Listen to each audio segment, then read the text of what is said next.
The UFC's bantamweight division just keeps on bringing the hits, and on March 11th, a UFC Fight Night main event has been booked between the number 2 and 3 ranked fighter in the weight class. Number 2 ranked former interim and undisputed bantamweight champion in Petr No Mercy Yan will take on the number 3 ranked streaking contender and training partner of the undisputed UFC bantamweight champion out of Saralongo in Merab the Machine Dvalishvili. Dvalishvili versus Yan is an absolutely incredible fight, and the only thing that I have trouble figuring out is why so many people are writing off Merab's chances to defeat the former champion. The one thing I will say, and we'll probably get to that talk a little bit later, is the fact that this is a 5-rounder and not a 3-rounder, and that I feel like favors the former champion more than it would favor the style of Merab. But I also feel like Merab has the cardio to push his wrestling and grappling heavy approach for 25 minutes.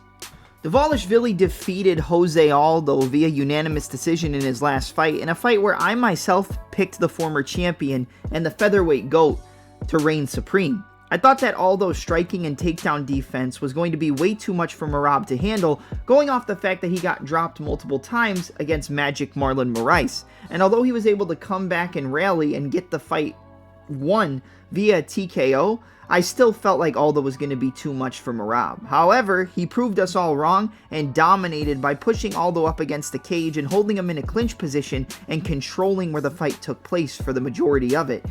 And although it didn't win the Machine any fans in the process and probably gained him more enemies than fans alike, he still got the job done, and that's something that Merab has come to be known for.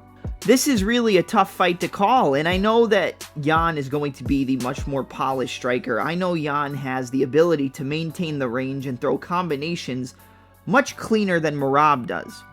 However, it's really going to be the case of, can Yan control the distance? Can he keep the striking range established without Merab crashing the distance and using over-unders, double-unders, single and double leg entries to control Yan up against the cage and eventually work the takedowns?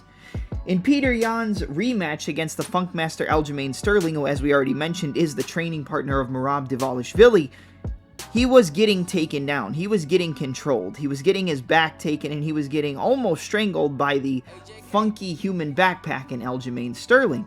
And although most people believed that Petr Yan did enough to win 3 out of the 5 rounds in that fight and become the undisputed champion after losing his belt the first time due to a technicality via disqualification, once Sterling did establish one of his few takedowns he got in that fight, Yan was kind of a fish out of water when he got on his back. Whether it was Aljamain controlling in the body triangle and looking to set up submissions and land ground and pound, or even flattening out Yan at certain points and looking like he may finish the fight via ground and pound TKO, once it hit the floor and Aljamain was in a superior grappling and wrestling position, Yan looked like he didn't know how to defend a lot of those aspects of the mixed martial arts game. And although I think that Sterling is a much better overall grappler and jiu-jitsu artist than Merab, Merab is a better wrestler in my opinion and more relentless with the way he sets up his takedowns and establishes his pressure throughout the 15 or 25 minute contests in this regard. The true key in this fight for Yan and Dvalishvili is really distance control and management. Yan wants to stay further away and establish kicking and boxing range and not get into clinch or takedown range against Merab.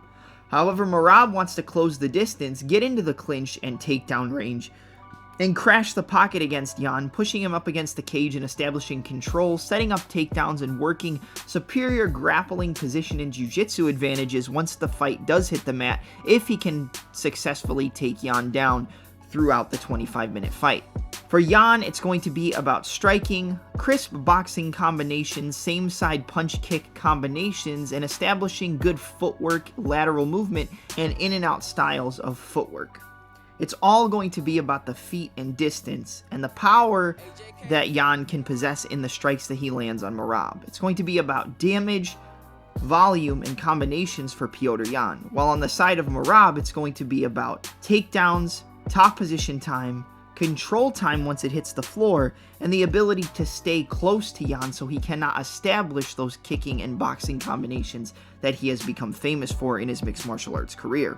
Going off of Jan's last fight in that controversial decision loss to Sugar Sean O'Malley at UFC 280, I feel like the 5-round contest does favor Petr Yan because he has more time to download the style of Merab and establish what combinations work the best for him and pick up his volume and pace as the fight goes on. If this was a 3-rounder, I would heavily lean to the side of the machine Merab Dvalishvili, or Merab the Machine Dvalishvili, to win the fight via a unanimous decision, but that extra 10 minutes and the extra 2 rounds I feel like does favor Yan more than it would be Dvalishvili.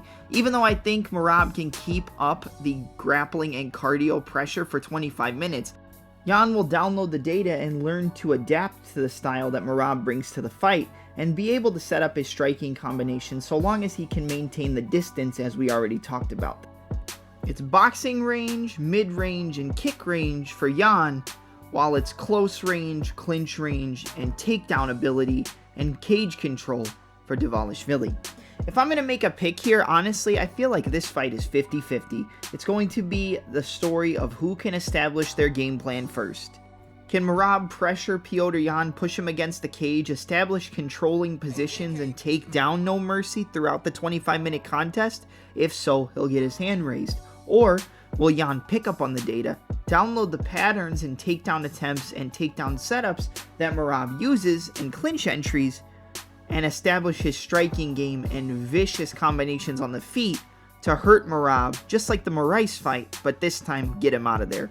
For an early prediction, I'm going to lean towards Petr Yan to get a late 4th or 5th round TKO, but I could just as easily see Merab winning this fight. This is a coin flip. This is basically a 51-49 style of breakdown when it comes to the fight, and I cannot wait to see it. It just goes to show how high level the bantamweight division is, and this is really Petr Yan's last chance to go for gold in the bantamweight division. Don't forget to like, comment, hit a spinning back elbow on the subscribe button, and a switch knee into a takedown attempt on the notification bell so you don't miss any uploads from the premier mixed martial arts channel on YouTube. I'm your host, Double M, and I'm out.